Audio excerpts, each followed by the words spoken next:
everyone, welcome to today's episode of Candid Kaya. Today I am here with Zyer and the topic is how to become a school counselor. It's all coming up next. Stay tuned. So hello Zyer. Hello. Thank you so much for coming on today's episode. Can you let the viewers know just a little bit about yourself? Sure. Hi everyone, my name is Zyer. I am a high school counselor. I'm 25 years old from Atlanta, Georgia. I graduated from Spelman College and I'm currently a second-year doctoral student at the University of Georgia studying counselor education. And yeah, I'm really happy to be here today and talk to you guys about everything that school counseling has in store. Awesome. So Zyer, let's start with what exactly is school counseling? Sure. So school counselors are the individuals in the building who work with students on personal, academic, social, career aspirations, really try to help students reach their full potential. Also, just being able to help students make it through a school day, because you have to remember that everything going outside the school building also affects them in the building. There isn't any type of disconnect between that. And as a school counselor, it's important to understand that in order to help students succeed. Okay. All right. So what motivated you to get involved in school counseling? So I actually didn't think about being a school counselor until my final year at Spelman. I was a psychology major, a child development minor, and I knew I wanted to work in the field of psychology, just not sure in what aspect. So I thought about private practice, I thought about a psychologist, I thought about all these different fields, but it wasn't until I did a study abroad internship at the Oprah Winfrey Leadership Academy for Girls in South Africa, and I was there for 6 months. Originally, it was a mentoring program, so I thought I was going to go there and just be a mentor for students. The way the academy is set up is that the students do live on the campus, and so we lived on the campus with them. We interacted with them daily from 5 a.m. until the end of their days, every day.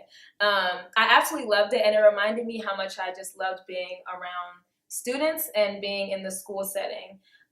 We did a teaching internship as well. We taught to students every Saturday, and we taught them English, which was not in the description when I applied, but I loved it. But I realized that teaching wasn't the direction I wanted to go long term. So I was like just looking into different fields within schools, and I was like, you know what, I've never considered school counseling. I personally had a good relationship with my school counselor in high school, which I know many people didn't, if they even knew that there was a school counselor. And so I was like, you know what, I could do that, still have the impact with students. And the more I researched into what school counseling included and what you'll be involved in, the more I was like, yeah, this is like exactly what I'm looking for. And so that's how I started. So what's the difference between a school counselor and a guidance counselor? So that is like the term of school counseling. Recently, well, I'll say a couple years now, schools, national programs, national organizations have moved away from using the term guidance counselor because it doesn't encompass everything that we do in the schools. When you think about guidance counselors, like, oh, my counselor's just here to guide me through high school, you know, which in a sense that is one of our roles, but we do so much more than that. You know, we deal with the personal, social aspects of students. We deal with career. We deal with the academic piece. We're connecting a lot of dots in the school system, and I think guidance counselor doesn't encompass all of that. And so recently, even in 2014, Michelle Obama spoke at the American School Counseling Association about the importance of school counselors, and then also just providing awareness about what school counselors do. And that's when you saw a transition between schools saying guidance counselors, national websites were taking off guidance counseling and putting school counseling. I had a t-shirt that said, you know, school counselor, it had guidance counselor crossed off, and then it said school counselor. And so, you know, it's like when a school counselor hears guidance counselor, it's just like hearing nails across the board, because we know it's so much more than that. Okay. All right. Also good to know. Zyer, can you elaborate more on what are the steps to becoming a school counselor? Sure. So first and foremost, you have to have a bachelor's degree. It doesn't matter in what field. It doesn't have to be psychology. It doesn't have to be counseling. It really just needs to be a bachelor's degree. So once you have your bachelor's degree, you can start looking up master's programs in school counseling. My specific program was in professional counseling, so there was school counseling and community counseling, which you can do either one. What it comes down to is really the test, which I'll get to shortly.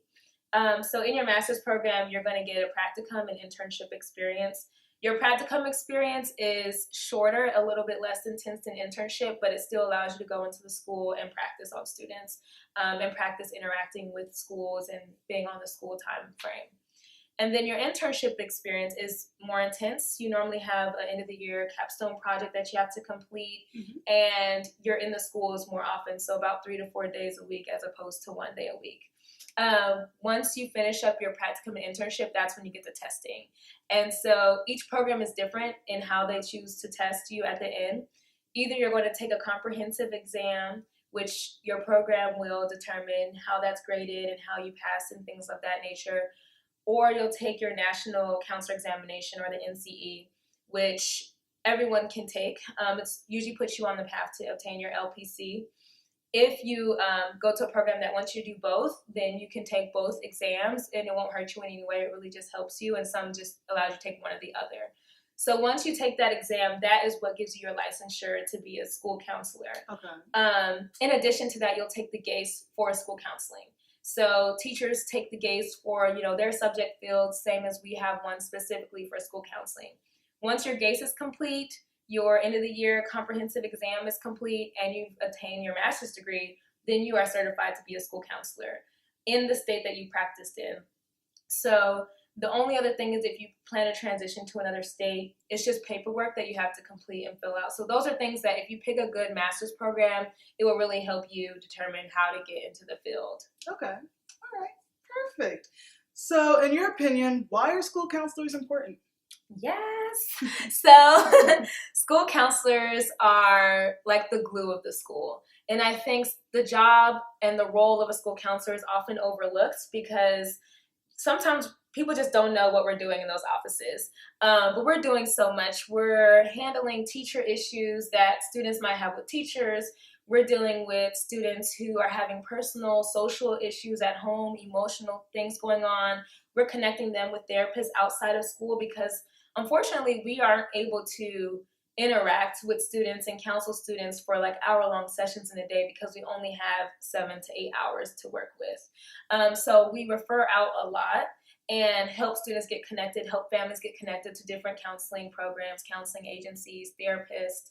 And I think most importantly, which is another reason why I love this field, is that counseling is expensive. Getting therapy is expensive. And so when I'm working with students, sometimes I'm the only counselor they're ever going to see.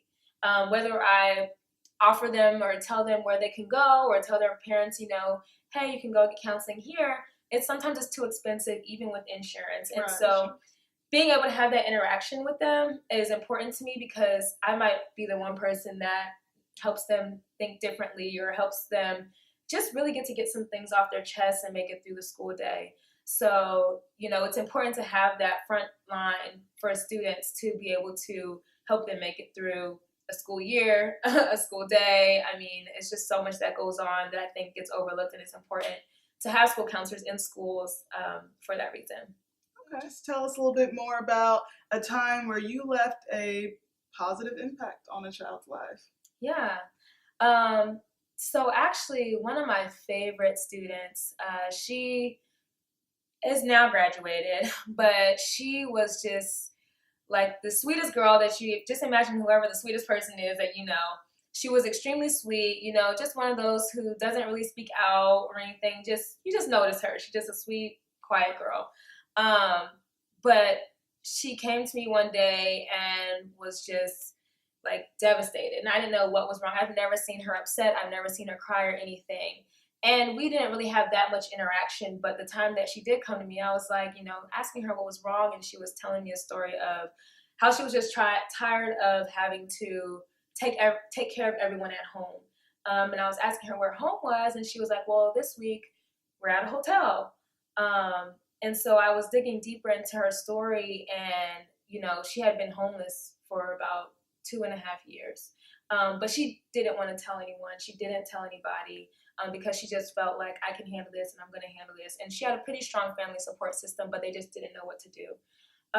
So we had a program where we allowed students to, well, teachers actually developed a program where they provided Christmas gifts during the holidays to families in need and homeless families. And it was like the first year that we did it.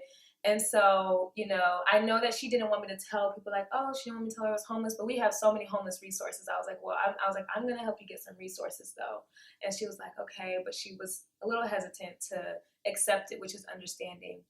And so she was one of the families who received like the Christmas gifts and just it wasn't like a bunch of, Christmas presents, but it was enough to where she was like, she was so happy. I can't even explain like how happy she was. And she didn't even know what the gifts were. She was just like, like I really was able to bring this home to my family. To see her siblings open up the gifts is what made her really happy. And I mean, her story to me just reminded even me that you never know what someone else is going through. And sometimes like I think about things I'm complaining about or upset about, and I think about her and I'm like, she's only a high school teenager dealing with all these different things. She doesn't have a home that's consistent. She had so many stories to share with me, and it was that moment that really built our relationship. And I think she taught me a lot, and in her conversation with me, we still to this day, she's in college now, and we're always talking about just how I always tell her how powerful she was to me and how much she meant to me. And those are stories that I'm like, I just want to be able to work with students who also are helping me and they don't even know it. And so that was just a meaningful moment to me. Yeah. Special. Come on, Zyer, fix my life. Nah. All right, Zyer. So we covered a little bit about your role and the day in the life of a student counselor. So now I want to get some of your advice. What advice do you have for students who know they have counselors but are afraid to seek counseling? Just go. Just go and see. I know it sometimes feels like counseling sounds like, well, I don't have any mental disorders or I'm not crazy or all these things, and we don't use crazy, because counseling is so critical in our communities. And I think that just the overall perception of counseling is that, you only go there if you have a serious issue, if you're going through these traumatic life experiences, but that's not always true. Sometimes you just need to get things off your chest. And sometimes you just need some help to think through things, and that's what we're there to do. And so if you're scared to go see the counselor, just go and find out what you can learn from her or him. Find out what it is that you can accomplish with the counselor or what the counselor even does. Sometimes that's difficult. So talk to your counselor and just figure out what it is that you might be able to learn. Right. And you never know unless you go. Right. All right. And my last question just is, what advice do you have for aspiring counselors everywhere? Aspiring counselors everywhere, I just say get into the field. We need counselors. A lot of times you hear, oh, there's no school counseling jobs. But, everyone in my cohort of 12 all got jobs, and, you can find the jobs. Go to conferences, go to School Counseling Association conferences, and just learn what other counselors did, and also just make those connections, because you never know if someone is moving, if someone's retiring. And so the jobs are there and they're needed. Students really do need to see more counselors, especially counselors of color.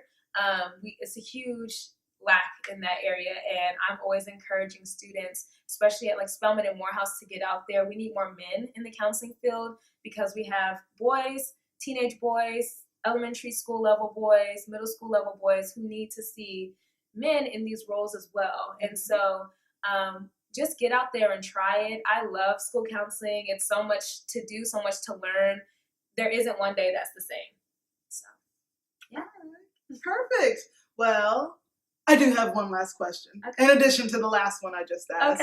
Okay. And it's to finish my sentence. So, Zyer, I want my students to know that I love them. No, but seriously, I want my students to know that I am here for them, and that no matter what it is that you think I can or cannot handle to hear, I probably may have already heard it, maybe not, but I want you to know that our counseling department in general we're here for you.